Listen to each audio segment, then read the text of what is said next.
Hello good evening friends. Welcome back to my channel.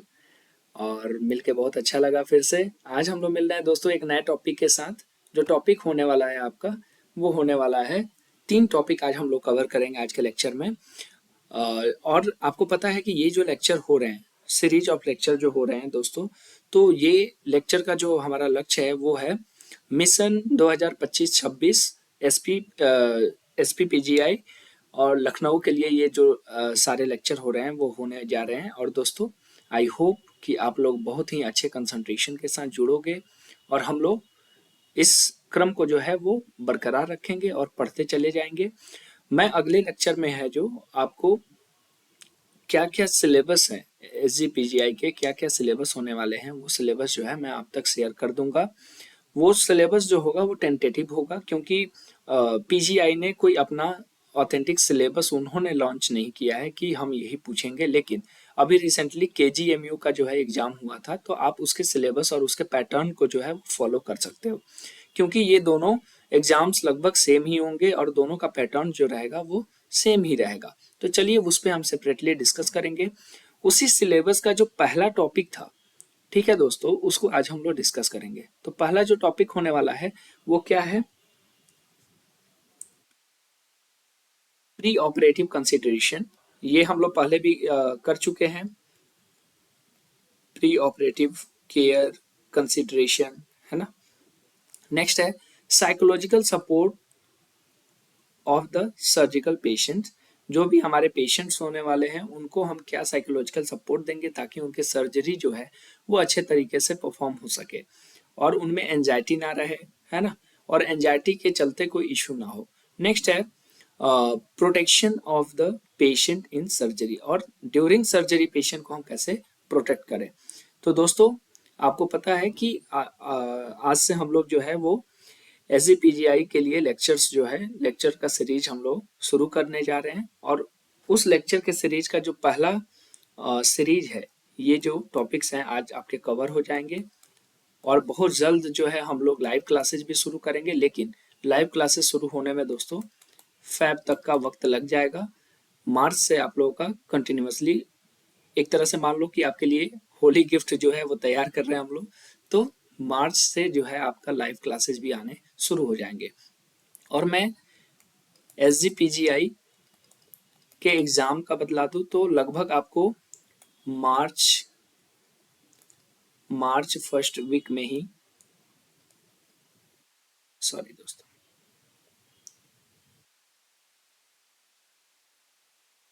March first week में ही दोस्तों आपको, March first week में दोस्तों आपको जो है आपका एग्ज़ाम डेट जो है अनाउंस हो जाएगा प्रोबेबली। क्योंकि दोस्तों ये अभी फिक्स नहीं है, ठीक है, लेकिन जो टेंटेटिव डेट होने वाला है वो मैं आपको बतला रहा हूँ। तो मार्च फर्स्ट वीक में आपको एग्जामिनेशन डेट जो है उससे पहले भी अनाउंस हो सकता है, लेकिन ज़्यादातर चांसेस जो है वो होली के बाद का ही है, इसलिए मैं होली के बाद का ही रख रहा हूँ, ठीक है। और आपको अप्रैल या मई, अप्रैल लास्ट या मई फर्स्ट तक जो है आपको exam S G P G I का हो जाएगा। तो ठीक है दोस्तों, लेक्चर में हम आगे बढ़ते हैं। तो फर्स्ट ऑफ ऑल है प्री ऑपरेटिव कंसिडरेशन, ठीक है दोस्तों। तो ये मैंने बोला कि इस पे पहले भी सेपरेट लेक्चर हम लोग कर चुके हैं। तो ये क्या है? तो all medical, surgical, psychological, nursing and OT related assessment and preparation done before surgery, है ना। जो भी हम सर्जरी से पहले, सर्जरी से पहले जो भी हम psychological preparation, surgical preparation, medical कोई इंटरवेंशन है ना, और नर्सिंग और ओटी से रिलेटेड जो भी असेसमेंट है हम जो है पेशेंट पे करते हैं बिफोर सर्जरी, ताकि क्या हो सके दोस्तों, तो पेशेंट सेफ्टी को इंश्योर किया जा सके कि पेशेंट जो है सेफ हो, उसकी सेफ सर्जरी हो, स्मूथ एनेस्थीसिया का इंडक्शन हो सके और सक्सेसफुल सर्जरी हो सके, और प्रिवेंशन ऑफ कॉम्प्लिकेशन, कॉम्प्लिकेशन जो भी तरह के हैं उन्हें हम प्रिवेंट कर सकें, ठीक है दोस्तों। नेक्स्ट है ऑब्जेक्टिव अपना क्या है ना। तो ऑब्जेक्टिव ये सब करने का क्या है? तो to assess physical and psychological fitness, ठीक है, सर्जरी के लिए फिजिकल और साइकोलॉजिकल फिटनेस। तो सबसे बड़ी बात यहाँ पे आती है दोस्तों कि फिजिकल फिटनेस क्या होता है। तो फिजिकल फिटनेस का मतलब है, यहाँ पे ये सवाल उठता है कि पेशेंट को जो पोजीशनिंग दोगे, क्या उस पोजीशनिंग के लिए पेशेंट फिट है। अगर मैं बात करूँ सुपाइन का, अगर मैं बात करूँ प्रोन पोजीशन का, अगर मैं बात करूँ लेटरल का, अगर मैं बात करूँ लिथोटमी का, मान लो कि पेशेंट को लिथोटमी पोजीशन देना है और पेशेंट के दोनों पाँव ही नहीं है, ठीक है, तो कैसे लिथोटमी पोल पे आप पाँव को जो है वो पोजीशन करोगे, तो वो एक चैलेंज है। तो इसीलिए बोल रहा है कि फिजिकल और साइकोलॉजिकल फिटनेस जो है सर्जरी के लिए पेशेंट का होना जरूरी है। और साइकोलॉजिकल फिटनेस में क्या है दोस्तों कि पेशेंट को एंजाइटी तो नहीं है। देखो, अगर मान लो मेरी भी कल सर्जरी अगर होने वाली है तो मुझे डर लगेगा कि आफ्टर सर्जरी मैं ठीक हो पाऊंगा कि नहीं, कहीं सर्जरी के दौरान है ना मेरा किडनी ना निकाल लिया जाए, मेरा डेथ ना हो जाए, है ना। बहुत सारे कॉम्प्लिकेशंस आफ्टर सर्जरी जो है, कोई कॉम्प्लिकेशन ना हो जाए, कोई इन्फेक्शन ना हो जाए। देखो दोस्तों, आप जो है मेडिकल फील्ड से हो और लगातार उसमें पढ़ाई कर रहे हो, तो आपके पास बहुत सारे हेजिटेशंस को दूर करने के लिए, सेल्फ सेटिस्फेक्शन के लिए जो है वो आर्ग्यूमेंट्स हैं, वो आपके पास क्या है, एक तरह से साइकोलॉजिकल स्किल है आपके पास कि आप खुद को संतावना दे सकते हो। लेकिन पेशेंट जो है वो खुद को संतावना नहीं दे सकता है। तो इसलिए फिजिकल और साइकोलॉजिकल फिटनेस जो है वो सर्जरी के लिए बहुत इंपॉर्टेंट है। नेक्स्ट जो होने वाला है दोस्तों, टू आइडेंटिफाई रिस्क फैक्टर। किसी भी तरह का रिस्क है, मान लो कि कोई डिजीज है, डायबिटीज मेलाइटस है ना, हाइपरटेंशन है ना, तो किसी तरह का रिस्क है उसको आइडेंटिफाई करना, उसको प्रिवेंट करना। To prevent surgical site infection, ये बहुत इंपॉर्टेंट है दोस्तों। अगर सर्जिकल साइट इन्फेक्शन है तो उसको प्रिवेंट करके ही आप सर्जरी करोगे, ठीक है। नेक्स्ट है to prepare patient physically and mentally, ताकि पेशेंट खुद ब खुद अपनी स्वेच्छा से सर्जरी के लिए तैयार हो, है ना। ऐसा नहीं हो कि सर पे डंडा मार के लाओ आप कि हाँ लो पेशेंट की अब सर्जरी करो। नेक्स्ट है to ensure legal and ethical safety, मतलब कल पेशेंट ये क्लेम ना करे कि हमें बताया ही नहीं गया और हमारी सर्जरी कर दी गई, है ना, हमारे दांत में दर्द था, हमारे आंत की सर्जरी कर दी गई। तो ये इथिकल और लीगल कंसिडरेशन को जो है आपको ध्यान में रखना है।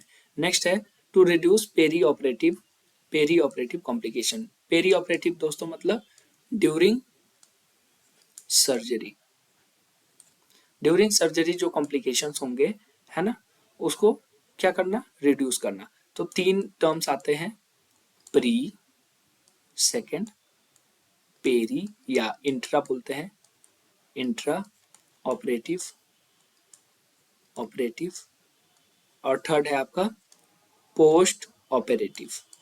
ठीक है दोस्तों, आई होप ये क्लियर हो गया होगा। नेक्स्ट है components of pre operative care.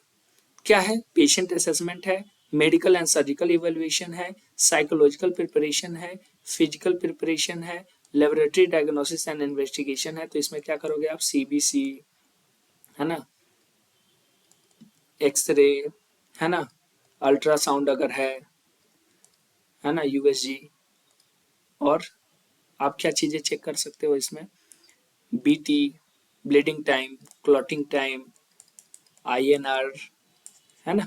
तो ये सारी चीजें जो है वो लेबोरेटरी, है ना। अगर कुछ स्पेशल है तो आप क्या करोगे, ग्लूकोज लेवल चेक करोगे, है ना। नेक्स्ट है एनेस्थेटिक असेसमेंट। तो इस पे भी दोस्तों सेपरेट क्लास हम लोग की हो चुकी है, प्री एनेस्थेटिक असेसमेंट क्या होता है। नेक्स्ट है प्री ऑपरेटिव इंस्ट्रक्शन, क्या क्या इंस्ट्रक्शन आप पेशेंट को दोगे या अपने कलीग्स को क्या इंस्ट्रक्ट करोगे, है ना, कि ड्यूरिंग सर्जरी क्या करना है, कैसे करना है, क्या स्टेप्स रहेंगे। नेक्स्ट है दोस्तों ओटी एंड इंस्ट्रूमेंट्स प्रिपरेशन, है ना, ओटी को कैसे प्रिपेयर करेंगे और पार्टिकुलर सर्जरी के लिए क्या सर्जिकल इंस्ट्रूमेंट्स जो है वो यूज होंगे, उनका प्रिपरेशन। नेक्स्ट है लीगल एंड इथिकल कंसिडरेशन, जिसके बारे में ऑलरेडी हम लोगों ने डिस्कस कर लिया। तो फर्स्ट है पेशेंट असेसमेंट। तो पेशेंट असेसमेंट में हम क्या करेंगे, पहला जो हमारा स्टेप है जनरल असेसमेंट। जनरल असेसमेंट में जो डेमोग्राफिक डाटा है, डेमोग्राफिक डाटा, तो डेमोग्राफिक डाटा में क्या आ जाता है दोस्तों, name, age, sex, weight, height, है ना। नेक्स्ट है diagnosis and plan surgery, history of previous surgery. अगर प्रीवियस सर्जरी है कोई मान लो कि किसी को एब्डोमिनल सर्जरी हो चुकी है, अपेंडेक्टमी हो चुकी है, अब हमें क्या करना है, कोलिसिस्टेक्टमी करना है या नेफ्रेक्टमी करनी है, ओपन नेफ्रेक्टमी करना है, तो हम वहां से प्रीवियस सर्जरी में होने वाले कॉम्प्लिकेशंस को देखेंगे। अगर कोई ड्रग कंटिन्यूड है तो उसके बारे में देखेंगे। प्रीवियसली जो एनेस्थीसिया लगा है उसको हम ध्यान में देंगे कि किस तरह का एनेस्थीसिया लगा था, क्या कॉम्प्लिकेशन हुए थे, है ना, पेशेंट को इंडक्शन या रिकवरी में कोई दिक्कत तो नहीं हुआ था। नेक्स्ट है एलर्जी। ये बहुत इंपॉर्टेंट ये है, कंपोनेंट है। एलर्जी को आप जरूर ध्यान रखो कि किसी तरह का ड्रग, लेटेक्स या आयोडीन एलर्जी तो नहीं है। नेक्स्ट, स्मोकिंग, अल्कोहल और टोबैको यूज तो नहीं करता है पेशेंट, है ना।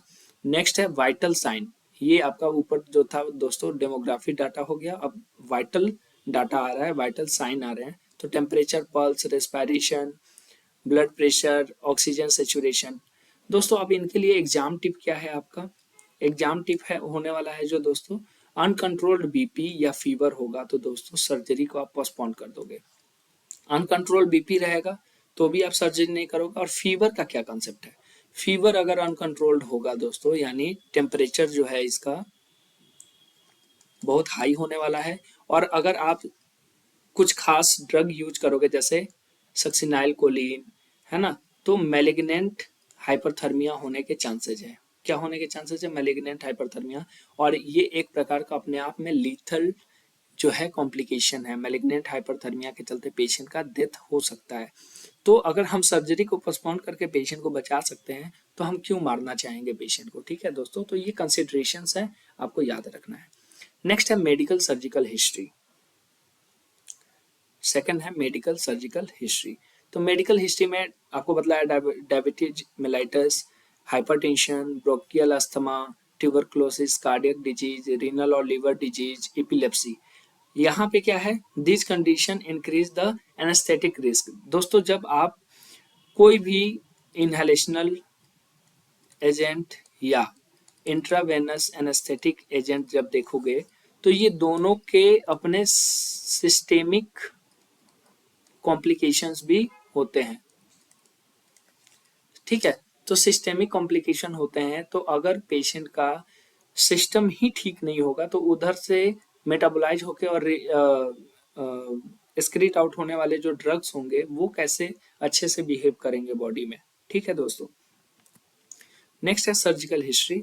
सर्जिकल हिस्ट्री में प्रीवियस ऑपरेशंस और कॉम्प्लिकेशन लाइक एक्सेसिव ब्लीडिंग, जो मैंने आपको बतलाया, ब्लीडिंग टाइम और क्लोटिंग टाइम, और INR से आप पता लगा सकते हो कि जो है इसको एक्सेसिव ब्लीडिंग और ये सारी चीजें तो नहीं होने वाली है।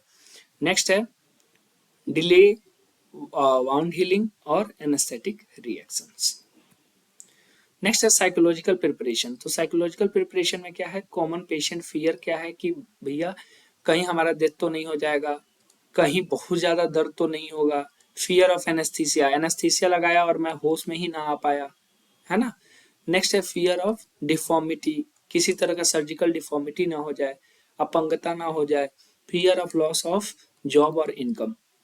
देखो आजकल क्या है, सारे लोग जॉब वाले हैं, है ना, तो सारे लोगों को जॉब करना है तो जॉब के लिए एक special day, number of days, मान लो 5 दिन या 10 दिन जो है वो लीव मिली उन्हें। अब उन्हें डर है कि अगर मैं ऑपरेशन अभी करा लिया, है ना, कंपनी में बहुत काम है या कंपनी में जो है लोगों को जो है वो निकाला जा रहा है या कोई भी इश्यू हो सकता है, तो उसके चलते पेशेंट में फियर हो कि अभी नहीं कराते हैं, 1 महीने बाद कराएंगे, 2 महीने बाद कराएंगे, या गर्मी की छुट्टी लग जाएगी तब कराएंगे, है ना। नेक्स्ट है रोल ऑफ OT असिस्टेंट। ठीक है, आपका क्या रोल होने वाला है, या नर्सिंग यहाँ पे कर सकते हो, नर्सिंग जो स्टाफ होंगे उनका क्या रोल हो सकता है। तो explain procedure in simple language. पहले तो पेशेंट अगर कॉन्शियस है, पेशेंट ट्रमा का नहीं है, तो आपको पेशेंट को साफ लैंग्वेज में प्रयास करो कि पेशेंट जिस तरह के रीजनेबल लैंग्वेज से वाकिफ हो उस लैंग्वेज में आप जो है समझाओ उसको। ईच एंड एवरी प्रोसीजर के बारे में आप एक्सप्लेन करो कि ये प्रोसीजर है। जैसे मान लो कि आपको ट्रैकियोस्टमी होनी है या कोलिसिस्टेक्टमी होनी है या अपेंडेक्टमी होनी है या नेफ्रेक्टमी होनी है ना, या क्रेनियोटमी होनी है, तो क्या करेंगे हम, है ना। हर एक स्टेप को बताओ और उन्हें ये ट्रस्ट शो करो कि आप हम पे भरोसा करो, हम बहुत अच्छे से, और इस तरह के केसेस रोज हमारे यहाँ होते हैं और उनका सक्सेस रेट बहुत अच्छा है। झूठ ना बोल के बल्कि आप सच्चाई बताओ, ठीक है। तो सेकंड क्या है, बिल्ड ट्रस्ट। नेक्स्ट है मेंटेन प्राइवेसी एंड डिग्निटी, और इनकरेज क्वेश्चंस। आप उनको बोलो कि भैया आप क्वेश्चन कर सकते हो कि अगर आपको कोई चीज ना समझ में आए या अभी भी आपको डर है, और रीएश्योर पेशेंट। यहाँ आपका लिए एक नोट जो है वो क्या है, साइकोलॉजिकल प्रिपरेशन रिड्यूसेस एंजाइटी और स्टेबलाइज वाइटल्स। अगर आप एनजीएस हो गए या पेशेंट एनजीएस होगा तो क्या हो सकता है, उसको घबराहट होगा, है ना, जिसके वजह से आपका बीपी, हार्ट रेट, ये सारी चीजें स्टेबल नहीं होंगी। नेक्स्ट है फिजिकल प्रिपरेशन ऑफ पेशेंट। तो फिजिकली आप क्या प्रिपेयर करोगे, तो स्किन प्रिपरेशन, जो भी सर्जिकल साइट है, surgical site preparation, surgical site को आप प्रिपेयर करोगे, है ना, कैसे, बाथ विथ एंटीसेप्टिक सॉप, और हेयर रिमूव करोगे, ताकि ड्यूरिंग सर्जरी कोई भी हेयर का टुकड़ा जो है वो सर्जिकल एरिया में जो है वो कट के ना चला जाए, है ना, जाएगा तो फिर वो क्या करेगा, इन्फेक्शन कॉज करेगा। नेक्स्ट है अवॉइड रेजर, है ना, रिस्क ऑफ माइक्रो कट्स बहुत हाई होते हैं, और done near time of surgery, जैसे ही सर्जरी होनी है उससे थोड़े समय पहले आप कर सकते हो, है ना, प्री ऑप में कर सकते हो। बावल प्रिपरेशन, प्री ऑप में क्या करेंगे, आप रेजर का यूज कर सकते हो, सॉरी, हेयर सेव कर सकते हो, और एंटीसेप्टिक जो सॉप का यूज है वो आप ड्यूरिंग ऑपरेशन करोगे। बावल प्रिपरेशन में रिक्वायर फॉर एब्डोमिनल सर्जरी और colorectal surgery, enema and laxatives as prescribed. अगर एनीमा देना है तो आप जो है जिस प्रकार का डॉक्टर का प्रिस्क्रिप्शन है उस हिसाब से आप जो है उसे यूज कर सकते हो। नेक्स्ट है फिजिकल प्रिपरेशन ऑफ पेशेंट। तो इसमें ब्लैडर प्रिपरेशन में क्या करोगे, तो इनकरेज वाइडिंग बिफोर सर्जरी, है ना, आप एक बार बोल दोगे कि आप एक काम करो, सर्जरी से पहले आप जाओ और वॉशरूम यूज करके आओ, ठीक है। तो इससे क्या होगा कि जब आप फॉली कैथेटर आप लगा रहे होगे पेशेंट में, तो आपको सहूलियत होगी, और है ना, ओटी में जो इन्फेक्शन जो उससे हो सकता है वो थोड़े अब कम हो जाएंगे। नेक्स्ट है कैथेटराइजेशन इफ नीडेड, है ना, मैक्सिमम केसेस में तो नीडेड ही होते हैं अगर सर्जरी हो रही है। तो oral and dental care for removal of dentures, loose teeth, और प्रिवेंट एस्पायरेशन ड्यूरिंग एनेस्थीसिया। तो दोस्तों एस्पायरेशन, रेस्पायरेशन, ये सारी चीज़ों पे आपको सेपरेट लेक्चर्स हो चुके हैं।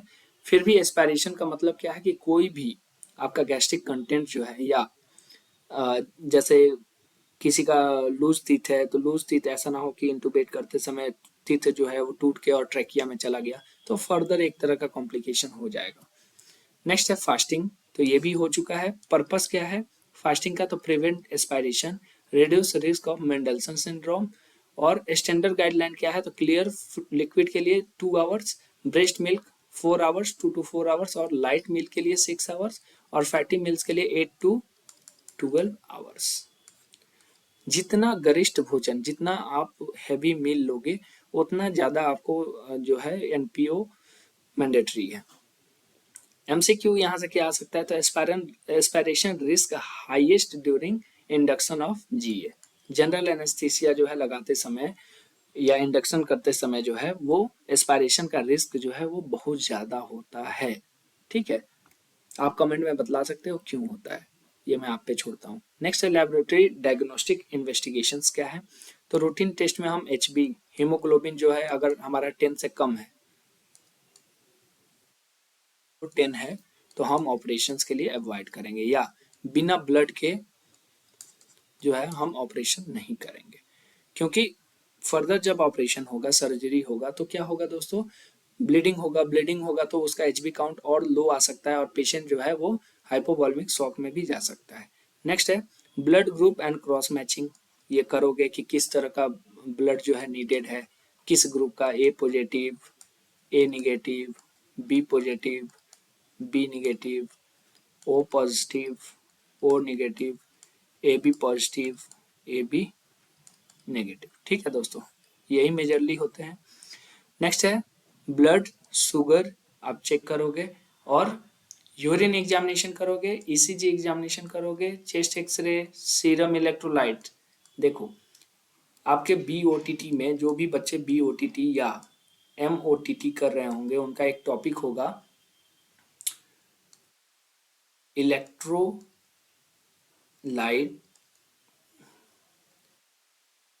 imbalances impact on anesthesia।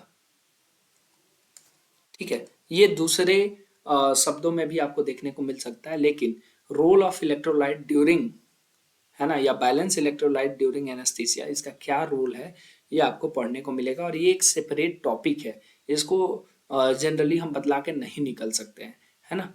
तो जनरली आप देखते हो कि इलेक्ट्रोलाइट का होना कितना बहुत ज़्यादा हमारे लिए वाइटल है, कितना इसेंशियल है। स्पेशल टेस्ट हम क्यों करेंगे, क्या करेंगे इसमें, एबीजी करेंगे, है ना, आर्टियल blood gas analysis, coagulation profile करेंगे, रीनल फंक्शन टेस्ट और लीवर फंक्शन टेस्ट, ये दोनों टेस्ट जो है मैंडेटरी है अगर जीए लगने वाला है तो, है ना। नेक्स्ट एएसए क्लासिफिकेशन, तो आप देखते हो कि 5 तरह के आपके क्लासिफिकेशन है, और स्पेशलाइज ये 6 तरह का क्लासिफिकेशन, और स्पेशलाइज इमरजेंसी केस के लिए ई लिखा जाता है। तो ऐसे फर्स्ट में आपके नॉर्मल हेल्दी पेशेंट, ऐसे 2 में माइल्ड सिस्टेमिक डिजीज, ऐसे 3 में सीवियर सिस्टेमिक डिजीज, ऐसे 4 में लाइफ थ्रेटनिंग डिजीज, और ऐसे 5 में मोरिबंड पेशेंट, और ऐसे 6 में आपका जो आएगा कोमाटोज पेशेंट, है ना, जिनका सर्जरी आप करोगे ऑर्गन डोनेशन के पर्पज से। और इमरजेंसी पेशेंट कोई भी हो सकता है, प्रेग्नेंट वुमेन हो सकती है, या फिर आप ये ट्रमा वाले केसेस ले लो। एयरवे असेसमेंट में माउथ ओपनिंग, मलहम पट्टी ग्रेडिंग, नेक मोबिलिटी और डेंटिशन, इसके लिए जो है लेमन स्कोरिंग सिस्टम आपको बताया गया था। सेपरेट इस पे लेक्चर हो चुके हैं दोस्तों, आप लोग देख लेना। मैं तो सिर्फ एक तरह से रिवीजन इसका हो रहा है, और दूसरा क्या है कि ये पीजीआई से इम्पोर्टेंट टॉपिक है, इसलिए मैं आपको ये जो है आपके सामने ये पढ़ा रहा हूँ, मैं फिर से रिवीजन करा रहा हूँ।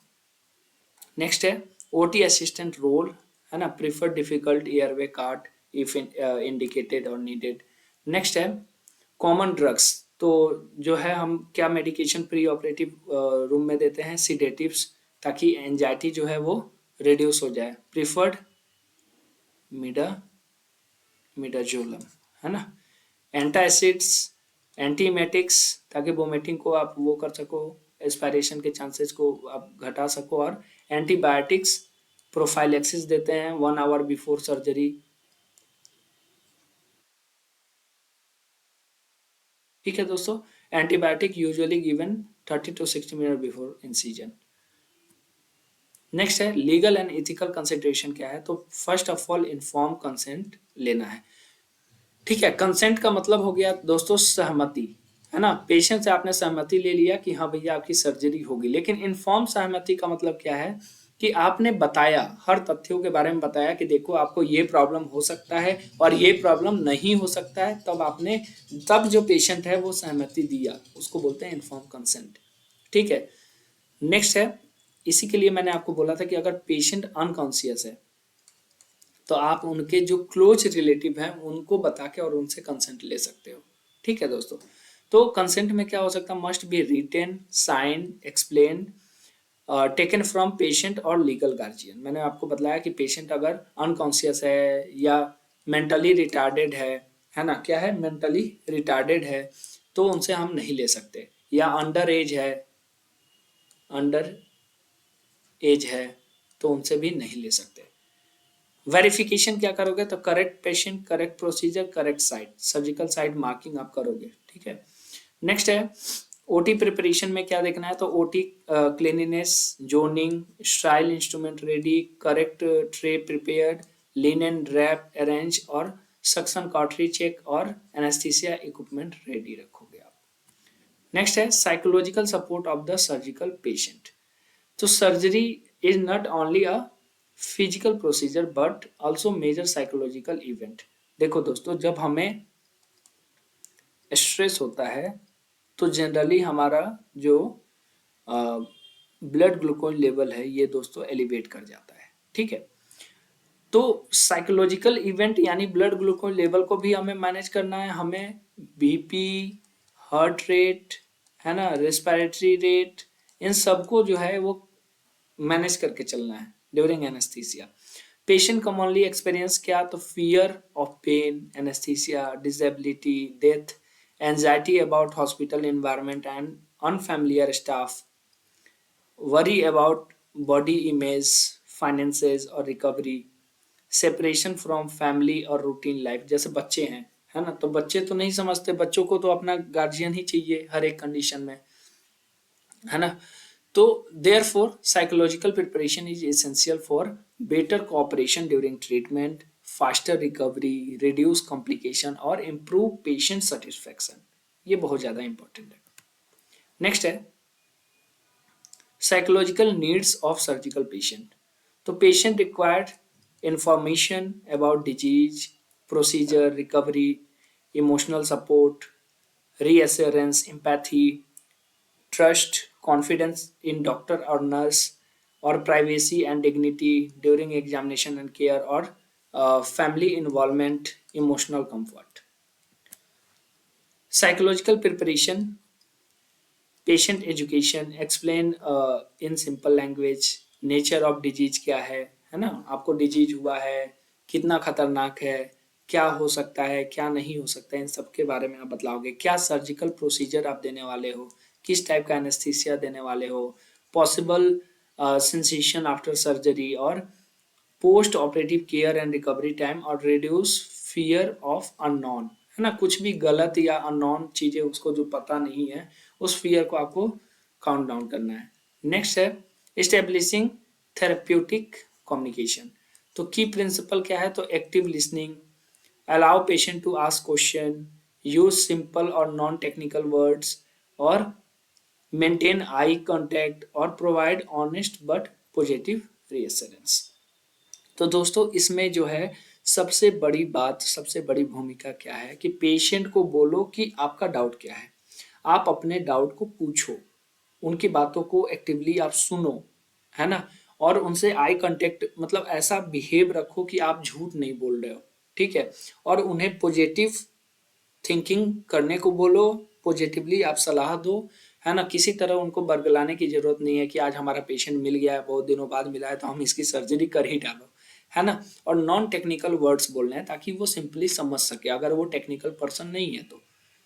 नेक्स्ट है रिड्यूस एंजाइटी के मेथड क्या है, तो counselling and reassurance, meeting surgeon anaesthetist before hand, और relaxation technique, deep breathing medication, family presence when possible, और sedative pre medication if required.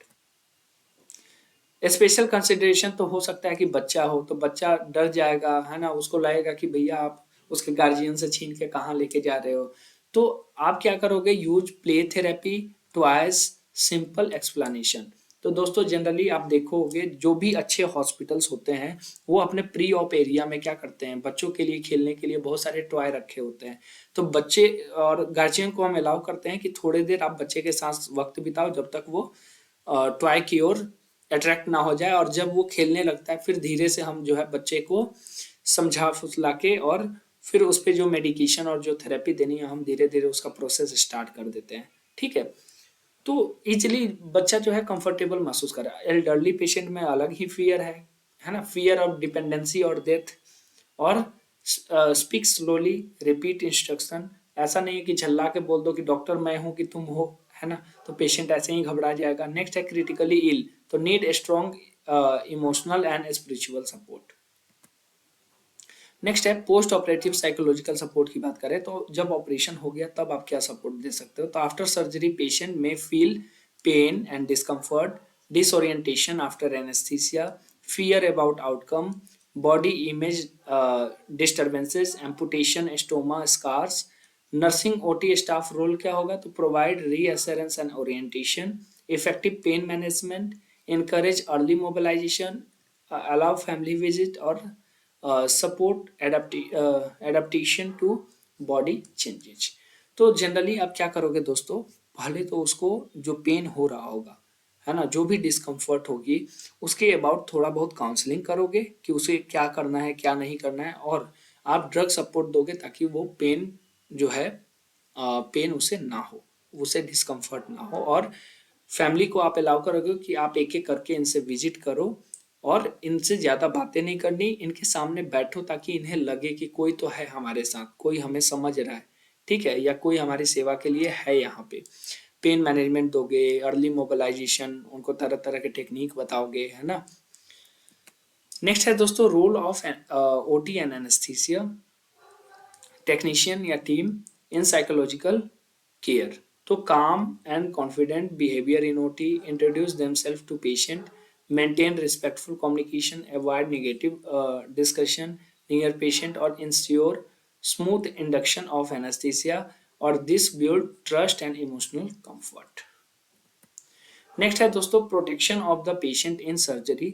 तो patient protection means safeguarding the patient from physical injury, infection, medication error, wrong surgery, legal or ethical violation, or it is a primary responsibility of the surgical and OT team, anesthesia team.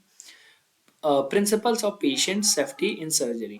तो correct patient identification ये बहुत ज़रूरी है दोस्तों। हो सकता है कि कई बार डॉक्टर को जो है वो साइड में प्रॉब्लम हो जाता है, लेफ्ट साइड था, राइट साइड था, है ना, तो इसलिए इजीली आप बैठ के पहले मार्किंग करो ताकि कोई जो है डिसबैलेंस ना हो सके, कोई इन मिसकरेक्शन और ये ना हो पाए, गलतियां ना हो पाए आपसे।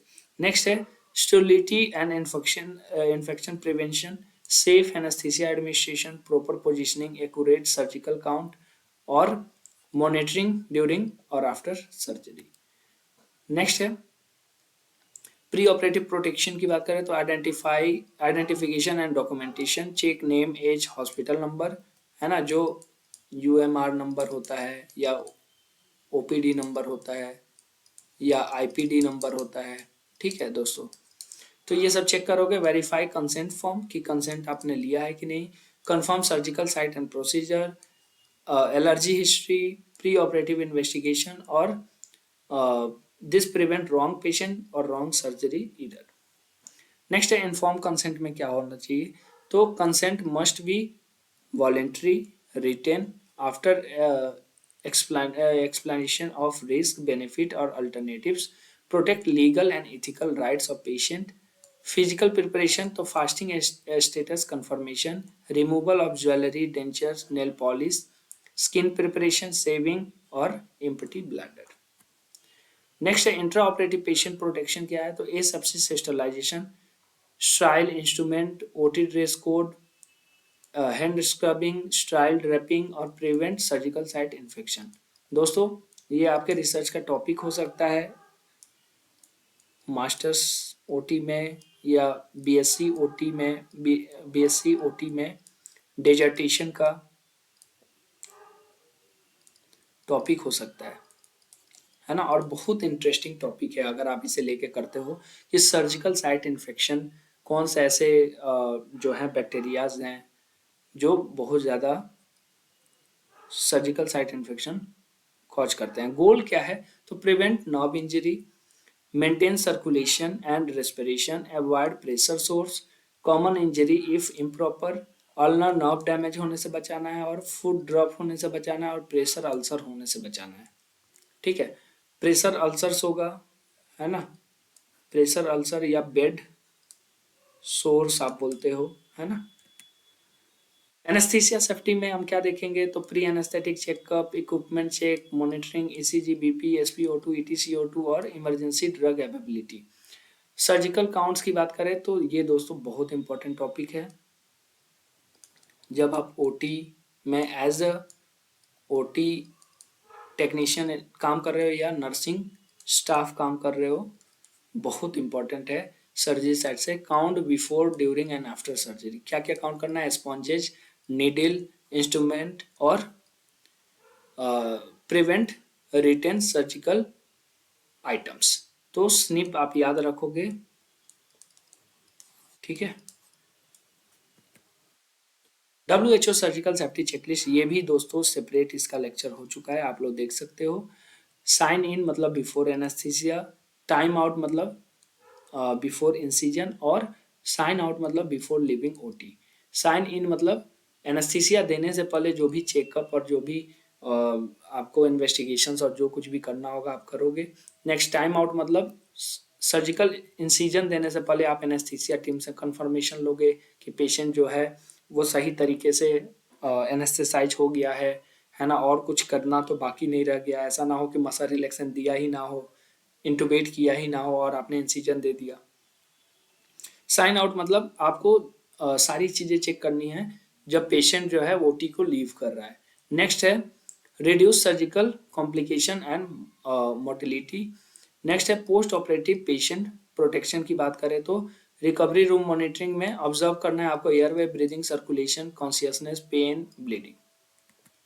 नेक्स्ट है पोस्ट ऑपरेटिव पेशेंट प्रोटेक्शन की बात करें तो prevention of complication, early ambulation, prevent deep vein thrombosis, deep when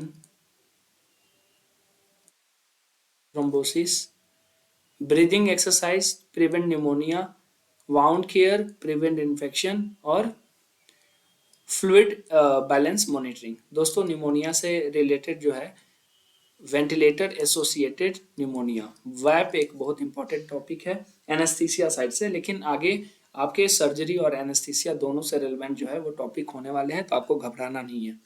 next है safe transfer and documentation, hand over to ward staff, record vital drug events और इंश्योर पेशेंट स्टेबिलिटी। नेक्स्ट है दोस्तों legal and ethical aspects of the patient protection. तो health care worker must follow patient right and confidentiality, standard treatment protocols, proper documentation, negligence prevention, failure may lead to legal action, आपको court भी जाना पड़ सकता है, और professional penalties जो है आपको भरना पड़ सकता है। ठीक है दोस्तों, तो इसी के साथ अपना लेक्चर जो है वो समाप्त होता है। आप लोगों से हमें आशा रहेगी कि आप लोग हमें कमेंट करेंगे और कमेंट करके बतलाएंगे कि आप ये लेक्चर कहाँ से देख रहे हैं, और आपने हमारे चैनल को सब्सक्राइब किया है कि नहीं, बेल आइकन को जो है दोस्तों, बेल आइकन को जो है वो प्रेस किया है कि नहीं। ठीक है दोस्तों, हमें आपसे जुड़ के बहुत अच्छा लगता है, आपका लेक्चर लेके बहुत अच्छा लगता है, आप लोगों से भी हमें बहुत कुछ सीखने को मिलता है दोस्तों।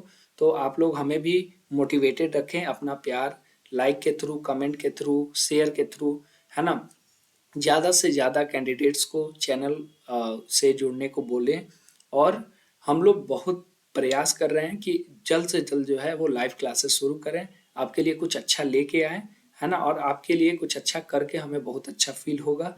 थैंक यू दोस्तों, बने रहिए went and vital, OT and anaesthesia and nursing talk के साथ। थैंक यू दोस्तों।